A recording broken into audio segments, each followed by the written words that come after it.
Welcome to Gyandeep online classes. Download करें हमारे app को सभी प्रतियोगितात्मक परीक्षा समाधान के लिए। करते हैं। तो पिछली क्लास में हम लोगों ने रेगुलेटिंग एक्ट को देखा था, ठीक है। पिछली क्लास में हम लोगों ने रेगुलेटिंग एक्ट को देखा था। इस क्लास में हम लोग देखेंगे आपका 1781 का एक्ट ऑफ सेटलमेंट, ठीक है। एक्ट ऑफ सेटलमेंट ये किस लिए आया, पहले इसके नाम पे थोड़ा सा चलिए। इसका सीधा इसका जो है एक और नाम कहा जाता है, जिससे कि आपकी पूरी बात क्लियर हो जाएगी। जो आपका है संशोधनात्मक अधिनियम, इसी को बोलते हैं संशोधनात्मक अधिनियम। संशोधनात्मक, ठीक है। संशोधनात्मक अधिनियम। संशोधनात्मक अधिनियम क्या है भाई? रेगुलेटिंग एक्ट में जो कमियां थी उसको दूर करने का इसमें प्रयास किया गया, ठीक है। रेगुलेटिंग एक्ट में जो कमियां थी उसको इसमें दूर करने का प्रयास किया गया। अमेंडिंग एक्ट भी इसे कहा जाता है, या फिर बंगाल जुडिकेचर एक्ट 1781 के नाम से भी जाना जाता है। क्या काम हुए थे इसमें, यह भी जान लीजिए। देखिए, इस समय जो है आपके ब्रिटिश संसद के प्रवर समिति के अध्यक्ष थे एडमंड बर्ग, ठीक है। ब्रिटिश संसद के प्रवर समिति के अध्यक्ष, ठीक है। प्रवर समिति के अध्यक्ष, प्रवर समिति के अध्यक्ष थे, के अध्यक्ष आपके थे एडमंड बर्ग, ठीक है। एडमंड बर्ग है ना, एडमंड बर्ग इसके अध्यक्ष थे, ठीक है। इन्हीं की राय पर जो है आपका ये आता है, यानी कि एडमंड बर्ग के सुझाव पर जो है आपका ये बिल आता है। किया क्या गया, मेन बात इस पे समझिएगा। कलकत्ता सरकार को बिहार, उड़ीसा, बंगाल को के लिए विधि बनाने की शक्ति दे दी गई। क्या काम हुआ? पहला, कलकत्ता सरकार, ठीक है। कलकत्ता सरकार यानी बंगाल की जो सरकार थी, कलकत्ता सरकार को बंगाल, बिहार, ठीक है, बंगाल, बिहार और आपका जो है उड़ीसा, ठीक है, बंगाल, बिहार और उड़ीसा के लिए विधि बनाने की शक्ति इसमें दे दी गई, ठीक है। बंगाल, बिहार, उड़ीसा के लिए विधि बनाने की शक्ति कलकत्ता सरकार को दी गई थी। पिछले में आपने देखा था कि बंगाल, बिहार, मद्रास जो भी था आपका, तीनों प्रेसिडेंसी का जो है कोलकाता, आपका जो है कोलकाता का गवर्नर जनरल था, जो गवर्नर था वो आपका संपूर्ण का गवर्नर जनरल बना दिया गया था। और जो सैनिक शक्ति थी या जो है प्रशासनिक शक्ति थी गवर्नर जनरल के हाथ में दे दी गई थी, जो 4 सदस्यीय जो है समिति के माध्यम से काम करता था। रेगुलेटिंग एक्ट में ये बात कह दी गई थी। इसमें आकर के क्या कर दिया गया, कलकत्ता सरकार जो थी आपकी, उसको बंगाल, बिहार, उड़ीसा के लिए विधि बनाने की शक्ति दे दी गई, ठीक है। बंगाल, बिहार, उड़ीसा के लिए विधि बनाने की शक्ति दे दी गई थी। अब यहाँ पर जो है विधि दो तरह से मिलने लगी। यहाँ जो विधि जो है आपकी वो दो तरह से मिलने लगी। एक क्या था, एक तो आपका वही था यानी रेगुलेटिंग एक्ट, जो कि आपका पिछला था। एक जो आपका है रेगुलेटिंग एक्ट था, ठीक है, रेगुलेटिंग एक्ट, ठीक है। रेगुलेटिंग एक्ट के जरिए एक था जो कि आपका था कलकत्ता में, याद रखिएगा, कलकत्ता में रेगुलेटिंग एक्ट के जरिए जो है आपका कलकत्ता में विधि बनाने की शक्ति दी गई थी, ठीक है। दूसरा इसमें क्या था, दूसरा आपका एक्ट ऑफ सेटलमेंट, ठीक है। दूसरा विधि बनाने की शक्ति जो मिली थी, act of settlement, act of settlement, ठीक है, सेटलमेंट, यानी कि यही बंगाल जुडिकेचर एक्ट जो आपका आया था, ये कहां पर सक्रिय रहा, कहां पर इसके द्वारा विधि बनाई गई, तो इसके माध्यम से जो है कलकत्ता, बिहार, उड़ीसा, इसके माध्यम से कलकत्ता, बिहार और उड़ीसा, ठीक है, ध्यान समझेंगे, कलकत्ता, बिहार और उड़ीसा, इन जगहों पर या इन जो है क्षेत्रों में जो है विधि बनाने की शक्ति दी गई। कहने का मतलब आप ध्यान से समझिएगा, यहाँ पर विधि बनाने के लिए दो अधिनियम आपके हो गए, एक act of settlement, act of regulating act, एक रेगुलेटिंग एक्ट, दूसरा एक्ट ऑफ सेटलमेंट, ठीक है, यानी बंगाल जुडिकेचर। रेगुलेटिंग एक्ट के माध्यम से कलकत्ता प्रेसिडेंसी के लिए कानून बनाया गया, कलकत्ता क्षेत्र के लिए कानून बनाया गया। वहीं पर इसके जरिए यानी कि एक्ट ऑफ सेटलमेंट के जरिए जो है आपके विधि बनाने की जो शक्ति दी गई, कलकत्ता बिहार उड़ीसा, यानी कलकत्ता एक ऐसा क्षेत्र हो गया जहां पर दो एक्ट के माध्यम से कानून बन रहा था या विधि बन रही थी। दोनों कौन था? एक तो आपका रेगुलेटिंग एक्ट था और दूसरा एक्ट ऑफ सेटलमेंट था। ठीक है, ये कार्य आपका इसमें किया गया। अगला क्या महत्वपूर्ण कार्य किया गया उसको समझते हैं। प्रांतीय न्यायालय की अपीली सर्वोच्च न्यायालय में दे दी गई, यानी इसको हम हटा रहे हैं। ठीक है, आपका जो है प्रांतीय न्यायालय, प्रांतीय न्यायालय, हाँ प्रांतीय न्यायालय, प्रांतीय न्यायालय की अपीली, प्रांतीय न्यायालय की अपीली कहां पे दे दी गई? सर्वोच्च न्यायालय में। ठीक है, सर्वोच्च न्यायालय में, है ना, सर्वोच्च न्यायालय में। यानी प्रांतीय न्यायालय में जो भी निर्णय दिया जाएगा उस निर्णय से अगर आप असंतुष्ट हैं तो आप उसकी अपील सर्वोच्च न्यायालय में कर सकते हैं। बात क्लियर है? इस चीज को समझिएगा। क्या किया गया? जो प्रांतीय न्यायालय होते थे, ठीक है, जो प्रांतीय न्यायालय होते थे उनकी अपील आप सर्वोच्च न्यायालय में कर सकते थे। क्यों कर सकते थे भाई? क्योंकि प्रांतीय न्यायालय में हो सकता है ऐसा कुछ निर्णय दे दिया हो जिससे आप संतुष्ट ना हो। ठीक है, तो आपको संतुष्ट ना हो तो संतुष्टि के लिए इसकी सिफारिश आप लेके चले जाइए सर्वोच्च न्यायालय में, वहां पर अपील करिए और उसके माध्यम से उस निर्णय की जांच की जाएगी और जो भी उचित होगा वो सब कार्य होगा। लेकिन यहीं पर एक चीज और समझिएगा, जो प्रांतीय न्यायालय की अपील सर्वोच्च न्यायालय में की गई 5,000 पौंड या उससे अधिक का अगर मामला है, ये मामला अगर 5,000 पौंड या अधिक का मामला है या इससे अधिक का मामला है तो ये जो है सीधे सीधे इसकी अपील जो होती थी वो ब्रिटिश सम्राट के पास होती थी। ठीक है, ब्रिटिश सम्राट, याद रखिएगा, ब्रिटिश सम्राट के पास होती थी। बात समझ रहे हैं ना? यानी प्रांतीय न्यायालय की अपील सर्वोच्च न्यायालय में आप कर सकते थे, लेकिन अगर मामला 5,000 पाउंड से अधिक का है तो इस केस में जो अपील होगी वह अपील सीधे सम्राट के पास होगी, ना तो सर्वोच्च न्यायालय के पास होगी। ठीक है, सीधे सम्राट के पास होगी। बात क्लियर है? गवर्नर जनरल इन काउंसिल को सर्वोच्च न्यायालय की अधिकारिता से मुक्त कर दिया गया।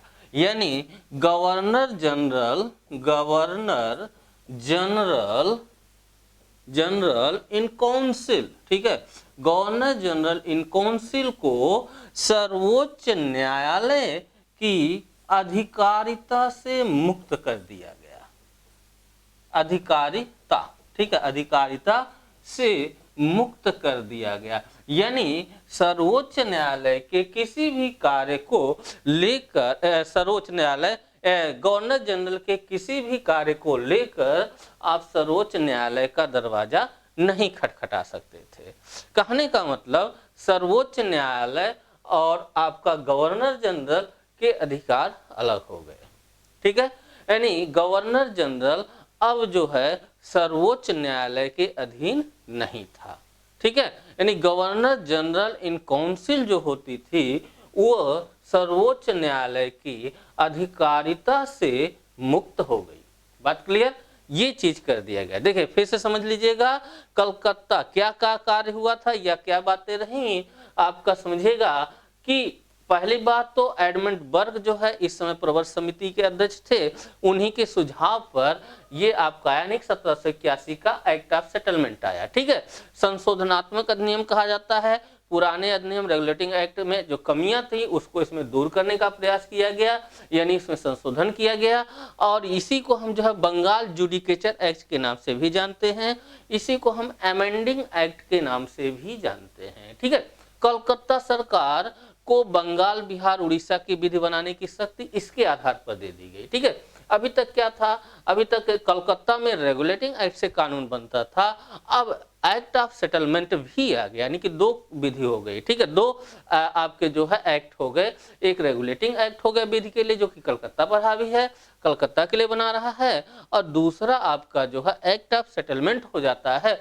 जो कलकत्ता, बिहार और उड़ीसा के लिए बना रहा है। ठीक है, यानी कलकत्ता पर जो है आपका रेगुलेटिंग एक्ट भी चल रहा है और एक्ट ऑफ सेटलमेंट भी चल रहा है। ठीक है, दूसरा कार्य, गवर्नर जनरल इन काउंसिल को सर्वोच्च न्यायालय की अधिकारिता से मुक्त कर दिया गया, यानी सर्वोच्च न्यायालय के अधीन अब गवर्नर जनरल नहीं है।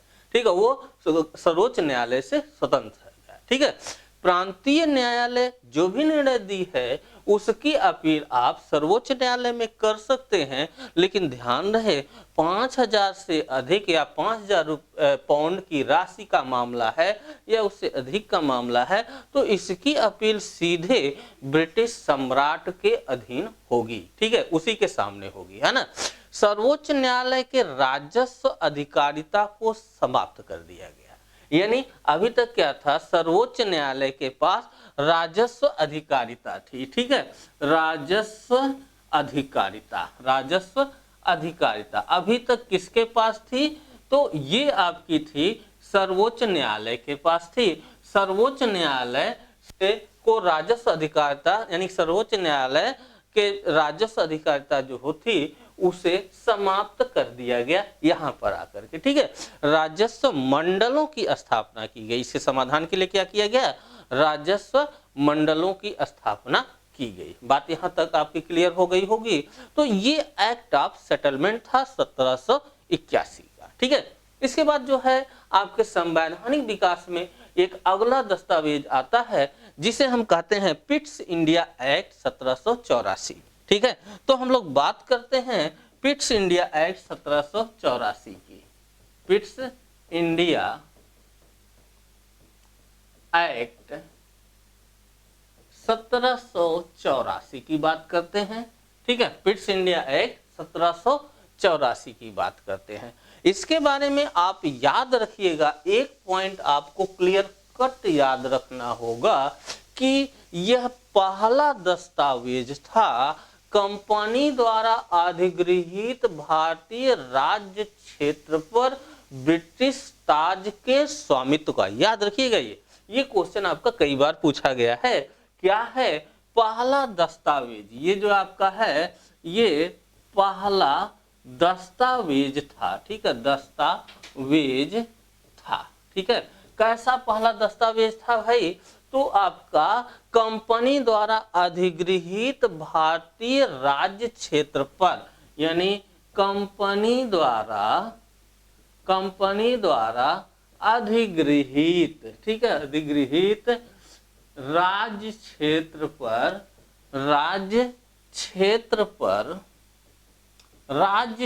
पर ब्रिटिश ताज के स्वामित्व का। ठीक है, यानी ब्रिटिश ताज के स्वामित्व का, ब्रिटिश ताज के स्वामित्व का। ठीक है, कहने का मतलब यहां पर समझिएगा क्या है, इस अधिनियम में कहीं ना कहीं जो आपका जो यहाँ कंपनी की अधिकारिता थी, जो कंपनी का वर्चस्व था, उस कंपनी के वर्चस्व को समाप्त करने का प्रयास यहाँ से कर दिया गया। क्या किया गया, सीधे सीधे ब्रिटिश सरकार जो है इन्वॉल्व अपने को कर ली यहाँ के प्रशासन में, यानी व्यापारिक कार्य और राजनीतिक कार्य को अलग कर दिया गया। व्यापारिक कार्य और राजनीतिक कार्य को अलग कर दिया गया, दोनों अलग कर दिया गया। ठीक है, यहाँ पर जो इसका शीर्षक रहा है पिट्स इंडिया एक्ट का 1784 का जो शीर्षक रहा है वो आपका है भारत में ब्रिटिश अधिकाराधीन क्षेत्र। जो इसका जो है आपका शीर्षक रहा है, याद रखिएगा, जो शीर्षक रहा है भारत में ब्रिटिश अधिकाराधीन क्षेत्र। ठीक है, भारत में ब्रिटिश अधिकाराधीन क्षेत्र, है ना, अधिकाराधीन क्षेत्र, है ना, क्षेत्र। अब बात आती है ब्रिटिश स्वामित्व का पहला दस्तावेज कैसे रहा, इसकी पुष्टि भी हम लोग कर देते हैं कि ये बात कैसे आपके निकल करके आती है। समझिएगा इस चीज को। देखिए, जो भी कृत्य थे दो भागों में डिवाइड कर दिए गए, एक व्यापारिक कृत्य हो गया, एक राजनीतिक कृत्य हो गया। यानी कि आपका जो है एक व्यापारिक, ठीक है, व्यापारिक, है ना, एक जो आपका था ये आपका व्यापारिक था, व्यापारिक, ठीक है। और दूसरा जो है राजनीतिक क्रियाकलाप, ठीक है, राजनीतिक क्रियाकलाप, है ना, क्रियाकलाप दो था यहाँ पे, एक व्यापारिक क्रियाकलाप था और एक जो है आपका राजनीतिक क्रियाकलाप था। समझेंगे? इसमें जो व्यापारिक क्रियाकलाप था वो कंपनी के निदेशकों के हाथ में आ गया, ठीक है। व्यापारिक क्रियाकलाप किसके हाथ में रहा? कंपनी के निदेशकों, ठीक है, कंपनी के निदेशकों के हाथ में चला गया। डायरेक्टर्स जो होते थे कंपनी के, वो अब जो है केवल व्यापारिक क्रियाकलाप पर हो गए, ठीक है, व्यापारिक क्रियाकलाप पर हो गए। और राजनीतिक क्रियाकलाप के लिए 6 सदस्यीय नियंत्रण बोर्ड की गठन किया गया। यहाँ पर 6 सदस्यीय नियंत्रण बोर्ड का गठन किया गया, ठीक है, नियंत्रण बोर्ड का गठन किया गया, है ना। कंट्रोल ऑफ बोर्ड, 6 सदस्यीय कंट्रोल ऑफ बोर्ड की स्थापना की गई और इस पर पूर्णतः जो नियंत्रण होता था वो इंग्लैंड के हाथ में था, इंग्लैंड गवर्नमेंट के हाथ में थी, ठीक है। यानी इस 6 सदस्यों को किसको नियुक्त करना है, किसको पदच्युत करना है, ये सब कार्य जो होता था सीधे ब्रिटिश सरकार अपने हाथ में ले ली। कहने का मतलब यहाँ पर जो पहली लाइन हमने बोला, पहला दस्तावेज जो कंपनी द्वारा अधिगृहित भारतीय राज्य क्षेत्र पर ब्रिटिश ताज के स्वामित्व का था, यानी ब्रिटिश ताज के स्वामित्व का पहला दस्तावेज कैसे हुआ, इसकी पुष्टि यहाँ से हो जाती है कि व्यापार के लिए कंपनी को छोड़ दिया गया, लेकिन जो राजनीतिक क्रियाकलाप थे वह ब्रिटिश गवर्नमेंट अपने हाथ में ले ली। कंट्रोलिंग कैसे की? ब्रिटिश गवर्नमेंट जो है वो इसके लिए 6 सदस्यीय कंट्रोल ऑफ बोर्ड की स्थापना की, यानी 6 सदस्यीय नियंत्रण बोर्ड की स्थापना यहाँ पर की जाती है। इस पॉइंट को जरूर याद रखिएगा, ठीक है। इस 6 सदस्यीय नियंत्रण बोर्ड में बात ये थी कि इनके किसी भी सदस्य की नियुक्ति करना हुआ या किसी सदस्य को पदच्युत करना हुआ यानी कि हटाना हुआ, दोनों चला गया इंग्लैंड सरकार के हाथ में, ठीक है, इंग्लैंड सरकार के हाथ में। यहाँ पे सदस्य कौन कौन से थे? 6, इसको जान लेते हैं। एक सदस्य था चांसलर ऑफ एक्सचेकर, ठीक है, एक सदस्य जो इसमें था ये आपका था चांसलर ऑफ एक्सचेकर,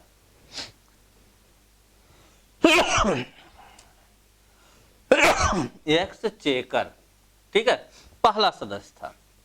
दूसरा चांसलर ऑफ एक्सचेकर जो था ये आपका पहला सदस्य था, ठीक है। दूसरा कौन था? दूसरा था राज्य सचिव, राज्य सचिव, ठीक है, राज्य सचिव। तीसरे में 4 सदस्यों को एक साथ रखा गया है। 4 सदस्य थे व्यक्ति प्रिवी काउंसिल के सदस्य के रूप में, 4 सदस्य जो थे, ठीक है, 4 सदस्य ये आपके थे प्रिवी काउंसिल के, ठीक है, प्रिवी काउंसिल के ये 4 सदस्य होते थे, ठीक है। यानी जो 6 सदस्यीय नियंत्रण बोर्ड थी जिनकी नियुक्ति और जिनको पदच्युत करने का काम ब्रिटिश गवर्नमेंट के हाथ में था वो ये थे। कौन कौन से थे? चांसलर ऑफ एक्सचेकर और एक था राज्य सचिव और एक 4 सदस्य, 2 ये हो गए, 4 सदस्य प्रिवी काउंसिल के थे। ये वही प्रिवी काउंसिल की बात कर रहा है जिसमें सर्वोच्च न्यायालय के किसी निर्णय के विरुद्ध अपील की जा सकती थी। बात क्लियर हो गई होगी? तो अपील यहाँ पर की जा सकती थी, तो आपका ये चीज आपका सामने आता है, ठीक है। अच्छा, इसके अलावा और क्या किया गया? भारतीय प्रशासन जो है, अब यहाँ से अगर देखा जाए इससे जो पुष्टि होती है, भारतीय शासन या भारतीय प्रशासन 2 शासकों के हाथ में चला गया। ये दोनों शासक कौन थे भाई? एक जो था बोर्ड ऑफ डायरेक्टर्स, यानी एक जो आपका था ये था बोर्ड ऑफ डायरेक्टर्स, ठीक है, बोर्ड ऑफ डायरेक्टर्स, ठीक है, डायरेक्टर्स। एक आपका था बोर्ड ऑफ डायरेक्टर्स, जो कि आप यहां से देख सकते हैं, बोर्ड ऑफ डायरेक्टर्स, ठीक है, जो कि आपके निदेशक थे किसके, कंपनी के। और दूसरा किसके हाथ में था, तो दूसरा आपका था कंट्रोल बोर्ड, ठीक है, control board, board of control, ठीक है, बोर्ड ऑफ कंट्रोल, ये कंट्रोल बोर्ड, यानी कि बोर्ड ऑफ कंट्रोल इसे आप कह सकते हैं, यानी इसको आप कह सकते हैं बोर्ड ऑफ कंट्रोल, ठीक है, कंट्रोल, यानी आपका जो है नियंत्रक मंडल, जो कि 6 सदस्यीय था, ठीक है। तो आपका यहाँ का शासन 2 लोगों के हाथ में, 2 प्रशासकों के हाथ में चला गया, ठीक है। अच्छा, यहाँ पर एक काम और किया गया, गवर्नर जनरल की परिषद में 4 सदस्य, आप जान ही रहे हैं, रेगुलेटिंग एक्ट में 4 सदस्य आपके गवर्नर जनरल की परिषद में बनाए गए थे, यानी गवर्नर जनरल और उसके 4 सदस्य के माध्यम से वह कार्य अपना करता था, ठीक है। लेकिन यहाँ पर उन 4 सदस्यों में से एक सदस्य हटा दिया गया। अब यहाँ पर यानी कि गवर्नर जनरल की परिषद में कुल रह गए कितने सदस्य, मात्र 3 सदस्य अब रह गए, ठीक है, 3 सदस्य रह गए, यानी गवर्नर जनरल की परिषद में कितने सदस्य हो गए, अब 3। दूसरा काम क्या किया गया, तो अगले काम के लिए हम इसको हटाते हैं थोड़ा सा, ठीक है, इसको हम हटा रहे हैं और उसको देखते हैं। अगला काम क्या किया गया, यहाँ पर अगर देखा जाए, गवर्नर जनरल को प्रांतीय सरकारों को बर्खास्त करने की शक्ति दे दी गई, ठीक है। गवर्नर जनरल को प्रांतीय सरकार को बर्खास्त करने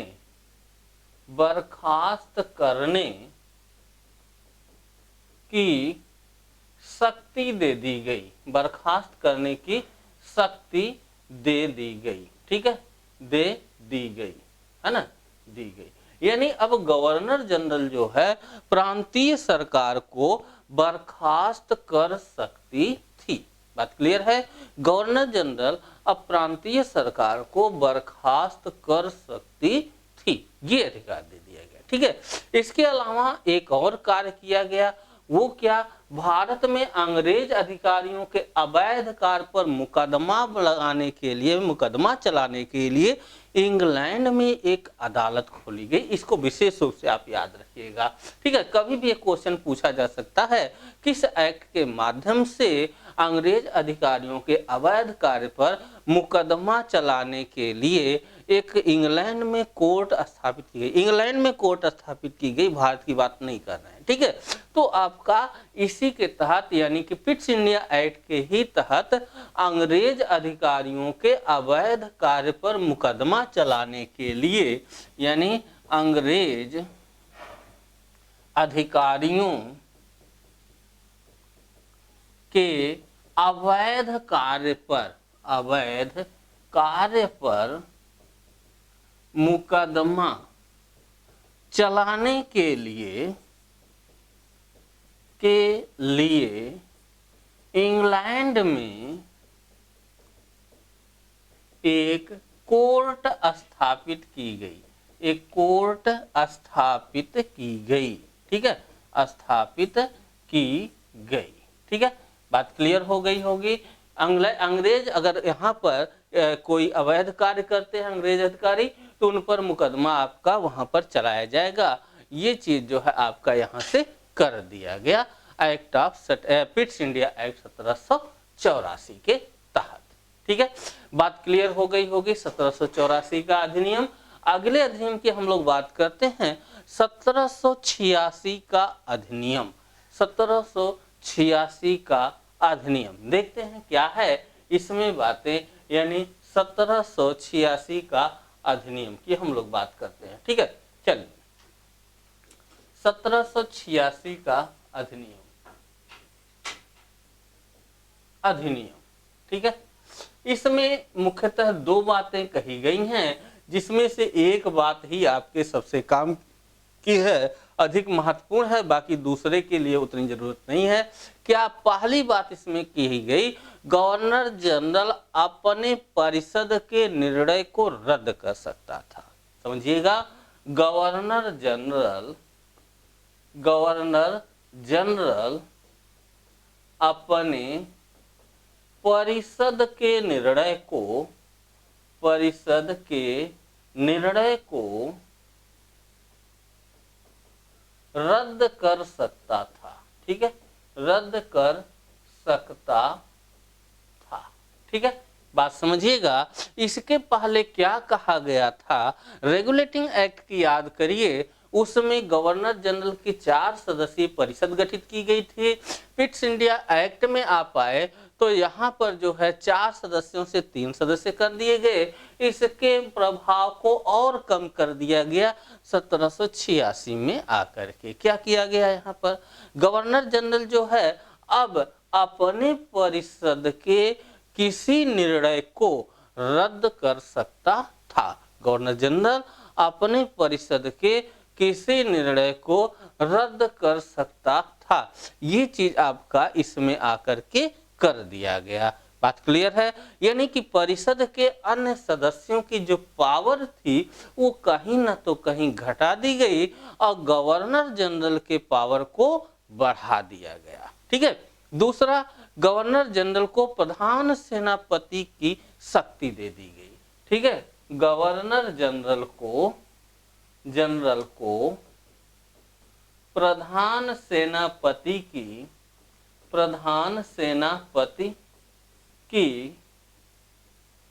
शक्ति दे दी गई। ठीक है, यानी इसकी पावर को बढ़ाते हुए, गवर्नर जनरल के पावर को बढ़ाते हुए इसको जो है प्रधान सेनापति की भी शक्ति दे दी गई।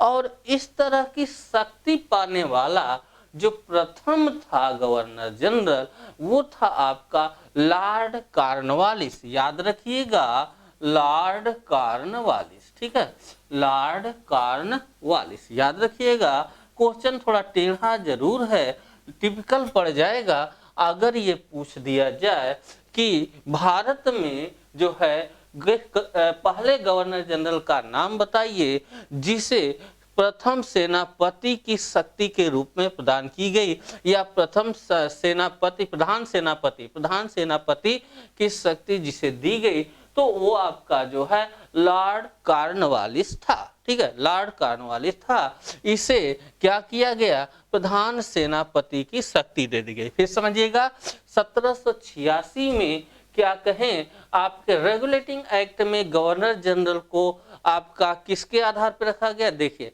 गवर्नर जनरल को जो सैनिक शक्ति और अन्य शक्तियां दी गई थी 4 सदस्यीय कमेटी के आधार पर करता था, उसके साथ निर्णय लेता था, तो वहां पर उसकी शक्ति कम थी। आगे आकर के पिट्स इंडिया एक्ट में क्या कर दिया गया, 1 सदस्य हटा दिया गया, यानी अब 3 सदस्य की हो गई।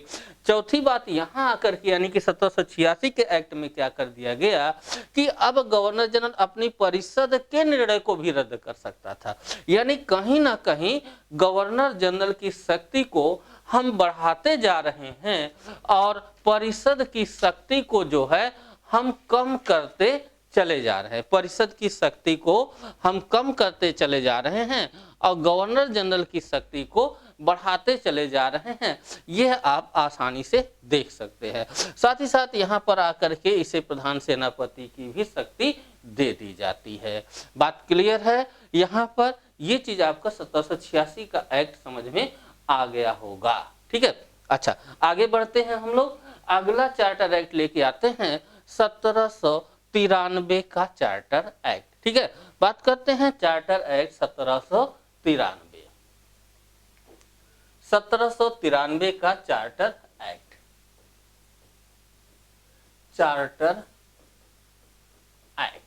ठीक है, 1793 पिछले चार्टर एक्ट से आप तुलना करके इस पे विचार करेंगे तो ज्यादा बेटर तरीके से आप इस चार्टर एक्ट को समझ पाएंगे। ठीक है, कंपनी का अधिकार जो भी था, यहाँ पर व्यापारिक अधिकार और अन्य अधिकार जो थे उसको 20 वर्ष तक बढ़ा दिया गया।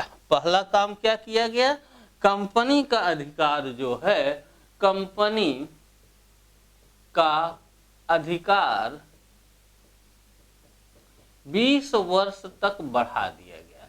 ध्यान समझिएगा, 20 वर्ष तक बढ़ा दिया गया। आप लेके बहुत महत्वपूर्ण पॉइंट नहीं है, ऐसे कई केसेज किए गए जब 20-20 वर्ष के लिए बढ़ाए जाते थे उस समय, तो बढ़ाने की प्रक्रिया वो जारी रहती है, कोई उसमें बात नहीं है। हाँ, याद रखिएगा कि 1793 में चार्टर एक्ट द्वारा कंपनी का जो अधिकार था उसको 20 वर्ष तक और आगे बढ़ा दिया गया। ठीक है।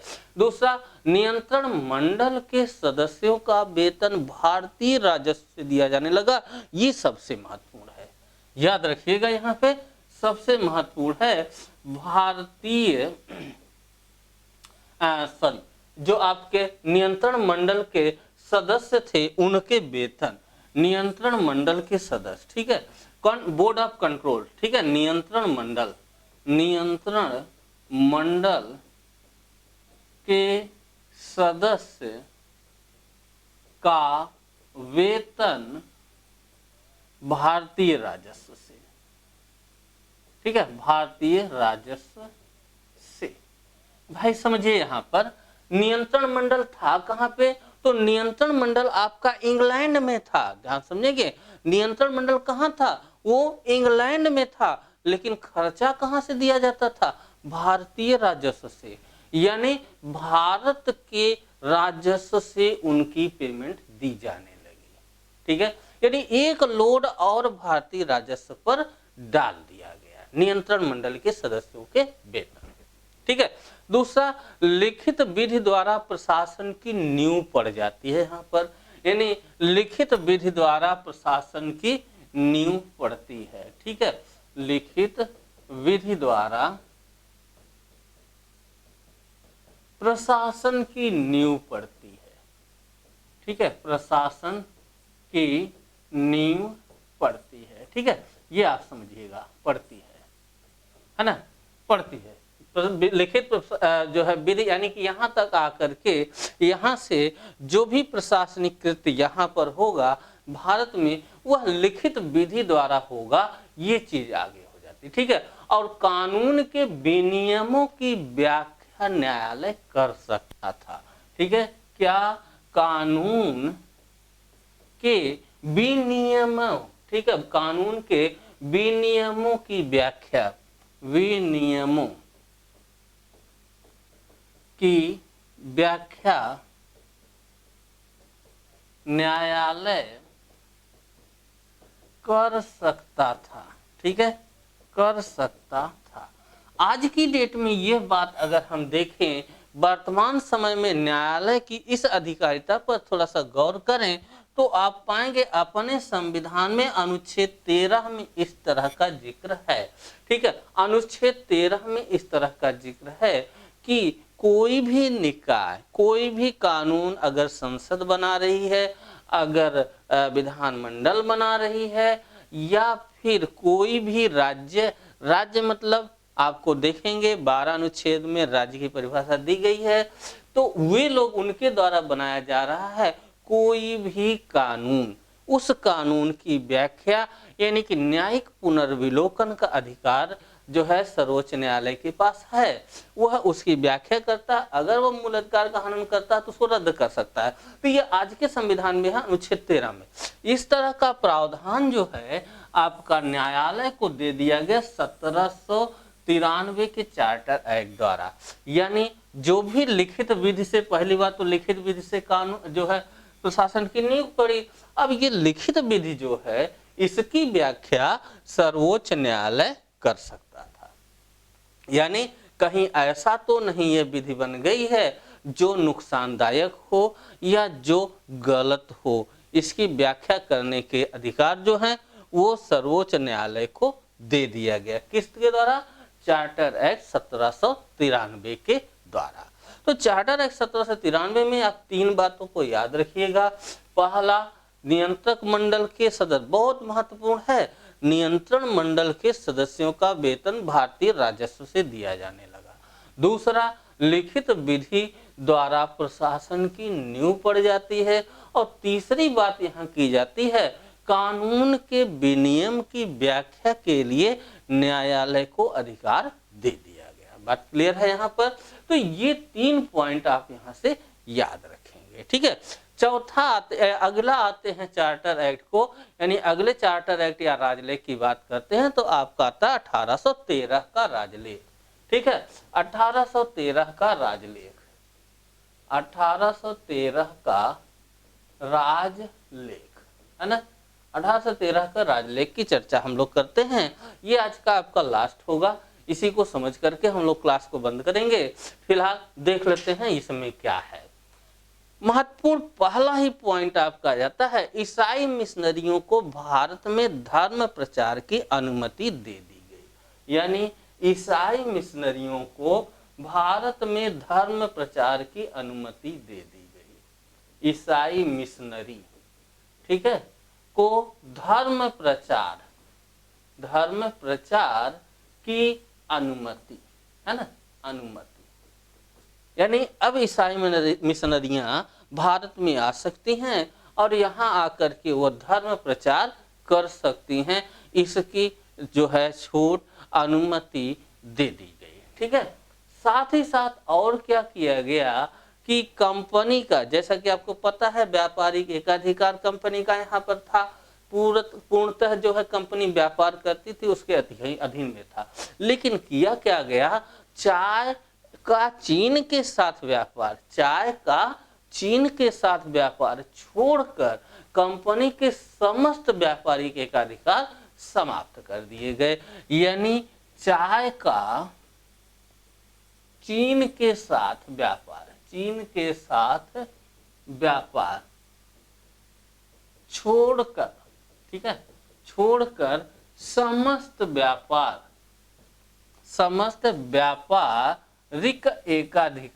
एकाधिकार समाप्त, ठीक है, समाप्त कर दिए गए। यानी कि समस्त व्यापारिक एकाधिकार जो है आपका समाप्त कर दिया जाता है।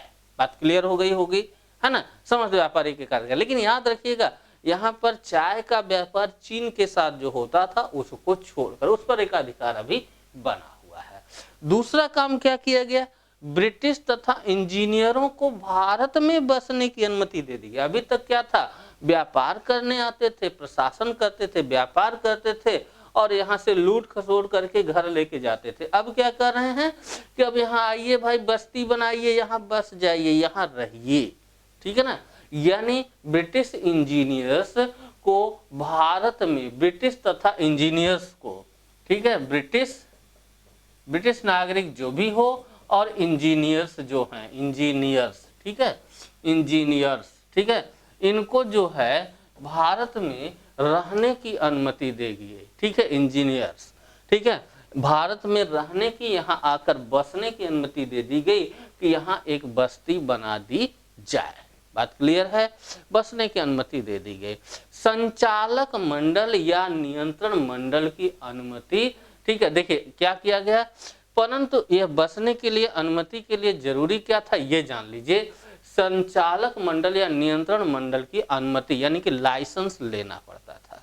यानी कोई इंजीनियर या कोई व्यापारी या कोई अन्य अंग्रेज यहाँ आकर बसे, लेकिन बसने के लिए जो है संचालक मंडल यानी नियंत्रण मंडल की अनुमति हो, यानी कि लाइसेंस ले, ठीक है। सबसे महत्वपूर्ण पॉइंट अब अगला है जो कि कई बार पूछा गया है, वो क्या है कि भारतीय शिक्षा पर प्रतिवर्ष 1 लाख रुपए खर्च करने की बात कही गई। यानी भारतीय शिक्षा पर प्रतिवर्ष 1 लाख रुपए, ठीक है, प्रतिवर्ष 1 लाख रुपए खर्च करने की अनुमति दे दी गई कि भाई भारतीयों पर हर वर्ष हम 1 लाख रुपए शिक्षा के लिए खर्च करेंगे, ठीक है। स्वायत्त शासित स्थानीय संस्थाओं को करारोपण की अनुमति दे दी गई। स्वायत्त शासित स्थानीय संस्थाएं कौन थी, जैसे आपकी पंचायत हो गई जो आज के समय है, या नगर पालिका जो आज के समय है, स्वायत्त शासित संस्थाएं हैं, स्थानीय स्वायत्त शासित संस्थाएं हैं। तो इसी तरह की स्वायत्त शासित संस्थाएं, स्थानीय स्वायत्त शासित संस्थाएं उस समय थी, ठीक है। यानी स्वायत्त शासित संस्था, ठीक है, स्वायत्त शासी संस्था, ठीक है, शासी संस्था को करारोपण की अनुमति, करारोपण की अनुमति दे दी गई। यानी जो स्वायत्त शासित संस्थानें थी, पंचायत थी, ग्राम पंचायत या ये सब चीजें थी, ये कर लगा सकती थी, करारोपण इनके द्वारा किया जा सकता था। बात क्लियर हो गई होगी, करारोपण इनके द्वारा किया जा सकता था। साथ ही साथ एक चीज और किया गया, कलकत्ता, बंबई, मद्रास सरकार द्वारा बनाई गई विधि पर ब्रिटिश संसद की अनुमति लेना अनिवार्य कर दिया गया। अभी तक क्या था, ब्रिटिश यहाँ पर जो है विधि बनती थी, लेकिन ब्रिटिश संसद की अनुमति की जरूरत नहीं थी। लेकिन यहाँ आकर के क्या कर दिया गया कि ब्रिटिश संसद यानी कलकत्ता, बंबई, मद्रास प्रेसिडेंसी जो भी विधि बना रही है, वह विधि तभी लागू होगी जब उस पर ब्रिटिश संसद की अनुमति हो जाए। ठीक है, बात समझ गए? तो ये चीजें आपकी यहाँ पर कर दी गई। तो ये आज का आपका 1813 तक का राजलेख था, इसको आप जरूर ध्यान में रखिए। दिक्कत होती है इसको रटने और अन्य करने में, कार्य करने में। आपको एक चीज और बता दें, अगर आप यही सब वीडियो, इस तरह की क्लासेस, कंप्लीट क्लासेस सीक्वेंस में लेना चाहते हैं, तो अपने मोबाइल के प्ले स्टोर पर जाएं, वहां से हमारे ऐप को डाउनलोड करें, ज्ञानदीप ऑनलाइन जी, Gyandeep online classes, Gyandeep online classes. ठीक है, क्लासेज आप गूगल प्ले स्टोर पर सर्च करें, वहां से हमारा आपको ऐप मिल जाएगा। उस ऐप से जो है आप उस ऐप के माध्यम से जिस भी कोर्स में आप जाना चाहते हैं उसमें आप रजिस्ट्रेशन करा लें। वहां पर आपकी वीडियो क्रम से धीरे धीरे एक एक करके मिलती जाएंगी। कुछ बैच लॉन्च कर दिए गए हैं, कुछ लॉन्च करने बाकी हैं। किस किस बैच की हमारे पास जो है लॉन्च करने की बात है, किस किस बैच को हम लॉन्च कर रहे हैं, इस चीज को अभी आप जान सकते हैं। आपका जो है यूपीएससी, ठीक है, यानी कि आपके आईएएस परीक्षा के बैच लॉन्च किए जाएंगे। ठीक है, यूपीपीसीएस कहिए या किसी भी राज्य सेवा आयोग की बात करिए, आरओ की बात करिए, ठीक है, आरओ की बात करिए, या टीजीटी पीजीटी की बात करिए, जिसमें सब्जेक्ट के रूप में आप देख सकते हैं भूगोल, ठीक है, राजनीति विज्ञान, राजनीति शास्त्र, या आपका राजनीति शास्त्र नहीं लिखा आता है, नागरिक शास्त्र लिखा आता है। ठीक है, राजनीति शास्त्र, इतिहास, ठीक है, अर्थशास्त्र, ठीक है, अर्थशास्त्र यानी कि सोशल के चारों सब्जेक्ट आपके इसमें आ जाएंगे। गृह विज्ञान, ठीक है, गृह विज्ञान, संस्कृत, ठीक है, संस्कृत, ठीक है, यहाँ तक कि हिंदी की भी जो है व्यवस्था की जा रही है। हिंदी की भी क्लासेज आपकी उपलब्ध होने की उम्मीद है। 5 चीजों को लॉन्च कर दिया गया, बाकी सभी जो लिखे जा रहे हैं अगर लॉन्च नहीं हुए हैं तो आपके विद इन जो है 25 नवंबर यानी 25 नवंबर के पहले पहले सभी बैच आपके लॉन्च हो जाएंगे। ठीक है, हिंदी की भी बात चल रही है, ठीक है, हिंदी भी हो सकती है, लेकिन बाकी चीजें, हाँ, इंग्लिश भी आपको मिलेगी। इंग्लिश से भी आप जो है टीजीटी पीजीटी की तैयारी कर सकते हैं। इंग्लिश का बैच 25 दिसंबर से लॉन्च होगा। ठीक है, इसके अलावा यूपीएसआई अगर आप दे रहे हैं, जो कि वैकेंसी निकली है, तो उसके बैच लॉन्च हो चुके हैं। ठीक है, उसमें हिंदी की क्लास जा रही है जल्दी। आपकी मैथ, रीजनिंग और जो आपके है आपका जो है मूल विधि संविधान, इसकी भी क्लास जल्द ही पढ़ने लगेगी। अभी हिंदी की बैच उसमें पढ़ रही है। ठीक है, और इसके अलावा आगे आने वाले में जो है यूपी टेट हुआ या सीटेट हुआ, इस सभी क्लासों को हम लोग ऐप पर ही लेंगे। ठीक है, वहां पर आपको क्रमबद्ध तरीके से सभी क्लास आपको उपलब्ध होगी।